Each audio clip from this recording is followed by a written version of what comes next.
Good morning. We are going to be hiking with God, and we are at Lake Pend Oreille in northern Idaho. We are in Genesis 30. So let's get going. Rachel saw that she was not bearing Jacob any children. She became jealous of her sister. So she said to Jacob, "Give me children, or I'll die." Jacob became angry with her and said, "Am I in the place of God, who has kept you from having children?" Then she said, "Here is Bilhah, my servant. Sleep with her so that she can bear children for me, and I too can build a family through her." So she gave him her servant Bilhah as a wife. Jacob slept with her, and she became pregnant and bore him a son. Then Rachel said, "God has vindicated me. He has listened to my plea and given me a son." Because of this, she named him Dan. Rachel's servant Bilhah conceived again and bore Jacob a second son. Then Rachel said, "I have had a great struggle with my sister, and I have won." So she named him Naphtali. When Leah saw that she had stopped having children, she took her servant Zilpah and gave her to Jacob as a wife. Leah's servant Zilpah bore Jacob a son. Then Leah said, What good fortune. so she named him Gad. Leah's servant Zilpah bore Jacob a second son. Then Leah said, How happy I am. The women will call me happy. so she named him Asher. During wheat harvest, Reuben went out into the fields and found some mandrake plants, which he brought to his mother Leah. Rachel said to Leah, Please, give me some of your son's mandrakes. but she said to her, Wasn't it enough that you took away my husband? Will you take my son's mandrakes too? Very well. Rachel said. He can sleep with you tonight in return for your son's mandrakes. So when Jacob came in from the fields that evening, Leah went out to meet him. You must sleep with me. She said. I have hired you with my son's mandrakes. So he slept with her that night. God listened to Leah, and she became pregnant and bore Jacob a fifth son. Then Leah said, God has rewarded me for giving my servant to my husband. so she named him Issachar. Leah conceived again and bore Jacob a sixth son. Then Leah said, God has presented me with a precious gift. This time my husband will treat me with honor because I have borne him 6 sons. so she named him Zebulun. Sometime later she gave birth to a daughter and named her Dinah. Then God remembered Rachel. He listened to her and enabled her to conceive. She became pregnant and gave birth to a son and said, God has taken away my disgrace. she named him Joseph and said, May the Lord add to me another son. after Rachel gave birth to Joseph, Jacob said to Laban, "Send me on my way so I can go back to my own homeland. Give me my wives and children for whom I have served you, and I will be on my way. You know how much work I've done for you." but Laban said to him, If I have found favor in your eyes, please stay. I have learned by divination that the Lord has blessed me because of you. he added. Name your wages, and I will pay them. Jacob said to him, You know how I have worked for you, and how your livestock has fared under my care. The little you had before I came has increased greatly, and the Lord has blessed you wherever I have been. But now, when may I do something for my own household? What shall I give you? he asked. Don't give me anything. Jacob replied, But if you will do this one thing for me, I will go on tending your flocks and watching over them. Let me go through all your flocks today and remove from them every speckled or spotted sheep, every dark-colored lamb, and every spotted or speckled goat. They will be my wages. And my honesty will testify for me in the future. Whenever you check on the wages you have paid me, any goat in my possession that is not speckled or spotted, or any lamb that is not dark-colored, will be considered considered stolen. Agreed, said Laban. let it be as you have said.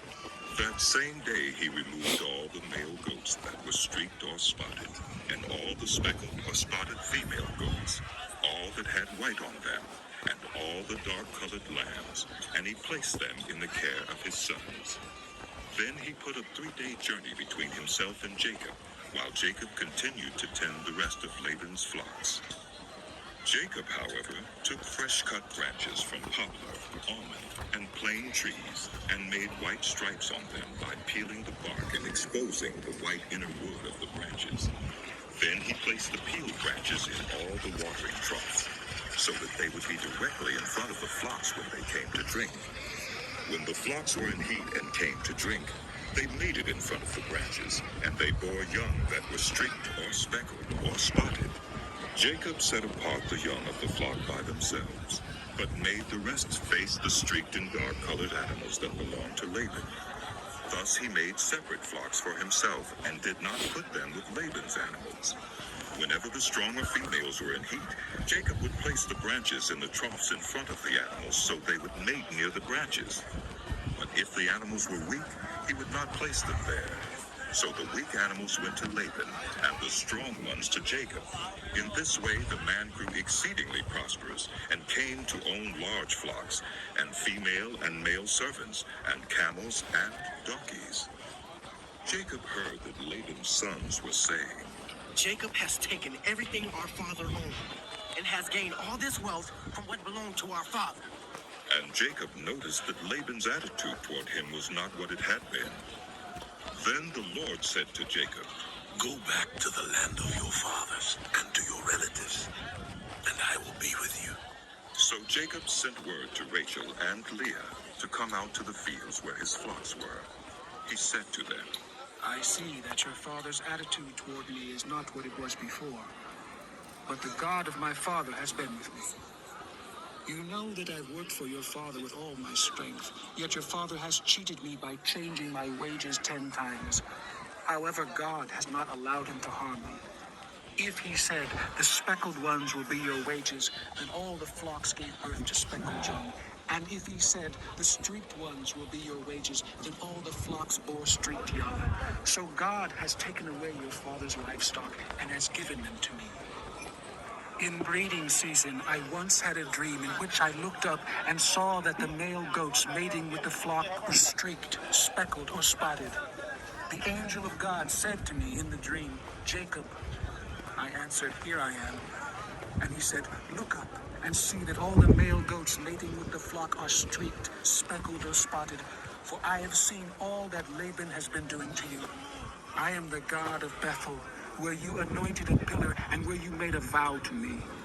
Now leave this land at once and go back to your native land. Then Rachel and Leah replied, Do we still have any share in the inheritance of our father's estate?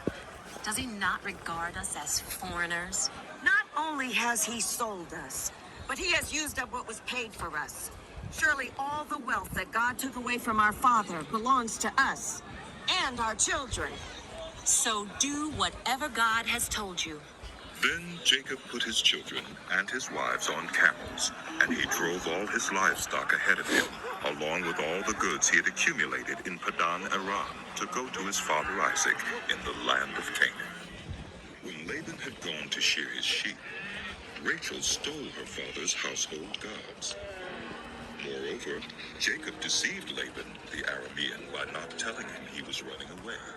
So he fled with all he had, crossed the Euphrates River, and headed for the hill country of Gilead. On the third day, Laban was told that Jacob had fled. Taking his relatives with him, he pursued.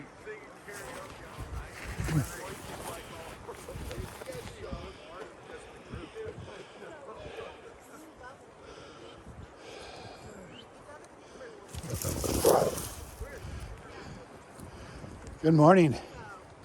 Good morning. Good morning.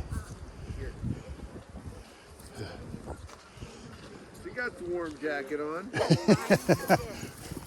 Yes, he does. Good morning. Good morning. Good morning. Sometimes you don't know who the deputy is. Yeah.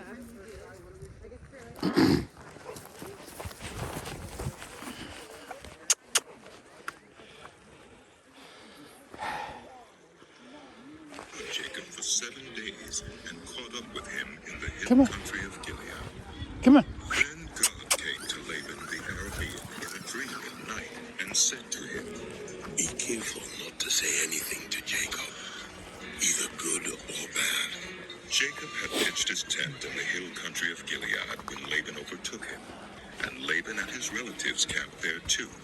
Then Laban said to Jacob, What have you done?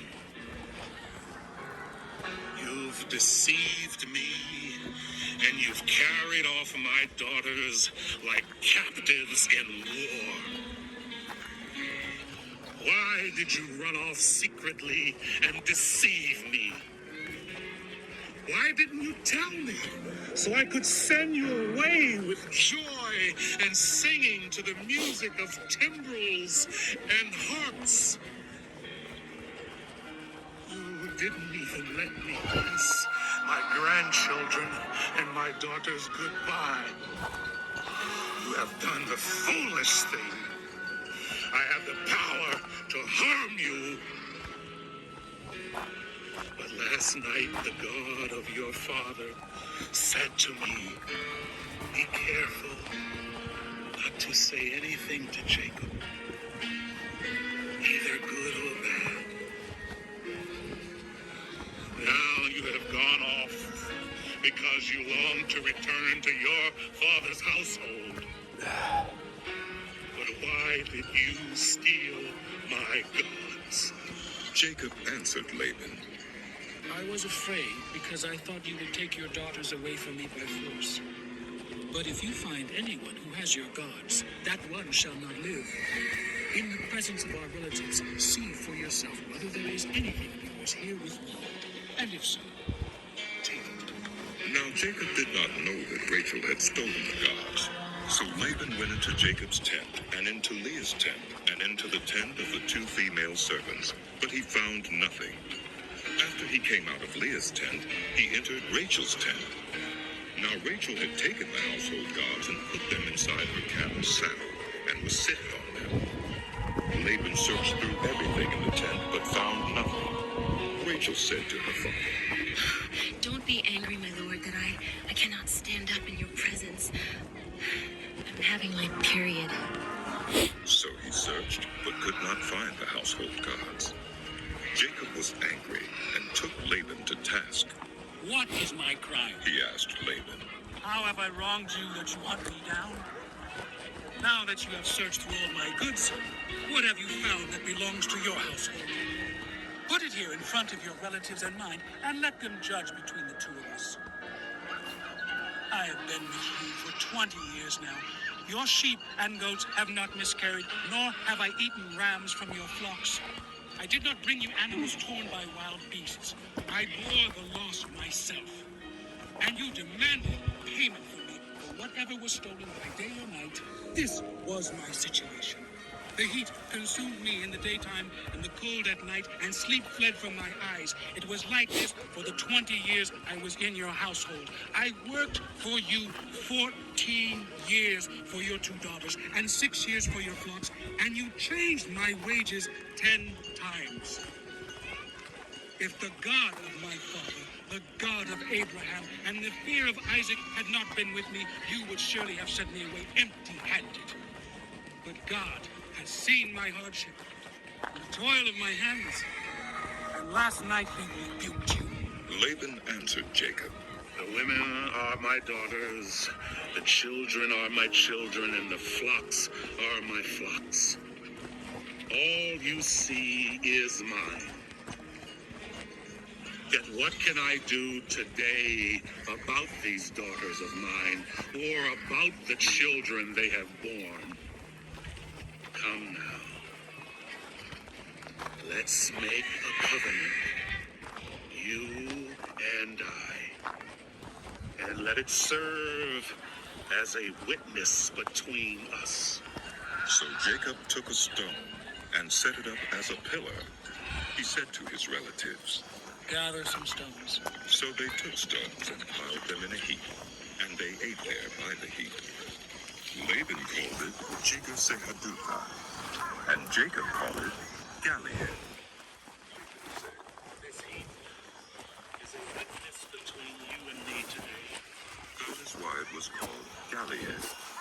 It was also called Israel. May the Lord keep watch between you and me when we are away from each other. If you mistreat my daughters, or if you take any wives besides my daughters, even though no one is with us, remember that God is a witness between you and me. Laban also said to Jacob, Here is this heap, and here is this pillar I have set up between you and me. This heap is a witness, and this pillar is a witness that I will not go past this heap to your side to harm you, and that you will not go past this heap and pillar to my side to harm me. May the God of Abraham and the God of Nahor, the God of their father, judge between us. So Jacob took an oath in the name of the fear of his father Isaac. He offered a sacrifice there in the hill country and invited his relatives to a meal. After they had eaten, they spent the night there. Early the next morning, Laban kissed his grandchildren and his daughters and blessed them. Then he left and returned home. Jacob also went on his way, and the angels of God met him. When Jacob saw them, he said, This is the camp of God. so he named that place Mehunaim. Jacob sent messengers ahead of him to his brother Esau in the land of Seir, the country of Edom. He instructed them, This is what you are to say to my lord Esau. Your servant Jacob says, I have been staying with Laban and have remained there till now. I have cattle and donkeys, sheep and goats, male and female servants. Now I am sending this message to my lord, that I may find favor in your eyes. when the messengers returned to Jacob, they said, We went to your brother Esau, and now he is coming to meet you, and 400 men are with him. in great fear and distress, Jacob divided the people who were with him into two groups, and the flocks and herds and camels as well. He thought, If Esau comes and attacks one group, the group that is left may escape. then Jacob prayed, O God of my father Abraham, God of my father Isaac, Lord, you who said to me, go back to your country and your relatives, and I will make you prosper. I am unworthy of all the kindness and faithfulness you have shown your servant. I had only my staff when I crossed this Jordan, but now I have become two camps.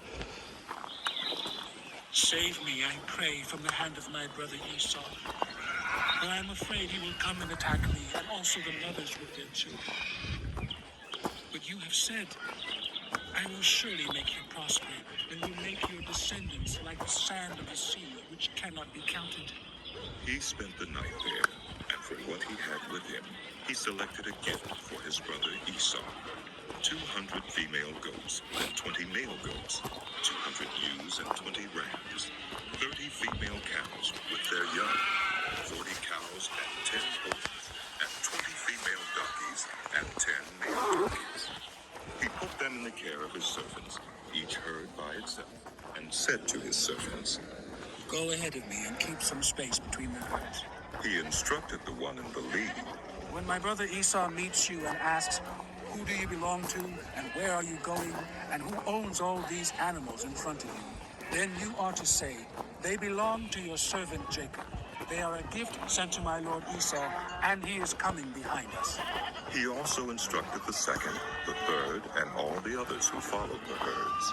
You are to say the same thing to Esau when you meet him, and be sure to say, your servant Jacob is coming behind us. For he thought, I will pacify him with these gifts I am sending on ahead. Later when I see him, perhaps he will receive me. so Jacob's gifts went on ahead of him, but he himself spent the night in the camp. That night, Jacob got up and took his 2 wives, his 2 female servants, and his 11 sons, and crossed the ford of the Jabbok. After he had sent them across the stream, he sent over all his possessions. So Jacob was left alone, and a man wrestled with him till daybreak.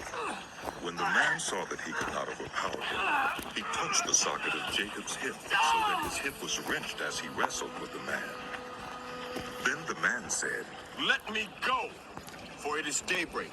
but Jacob replied. I will not let you go unless you bless it. The man asked him. What is your name?